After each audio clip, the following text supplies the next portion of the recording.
జ్యోతిష్య శాస్త్ర ప్రకారం శనిదేవుడు కర్మ ఫలదాతగా పరిగణించబడతాడు. అతను మన కర్మల ఆధారంగా ఫలితాలను ఇస్తాడు. శని గ్రహం ఏ రాశిలోనైనా ప్రవేశించినప్పుడు ఆ రాశి వారు ఏలినాటి శని ప్రభావానికి లోనవుతారు.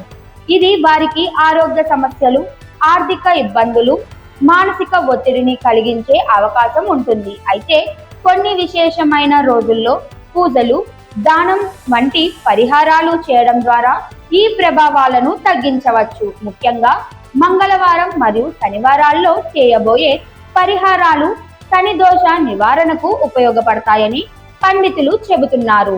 మంగళవారం హనుమంతుణ్ణి పూజించడం, హనుమాన్ చాలీసా లేదా సుందరాకాండ పారాయణం చేయడం, హనుమంతుడికి శనగలు, సింధూరం, మల్లె నూనె సమర్పించడం, బూందీ ప్రసాదాన్ని పేదలతో పంచడం వంటివి శని దోష నివారణకు శక్తివంతమైన పరిహారాలుగా చెప్పబడతాయి.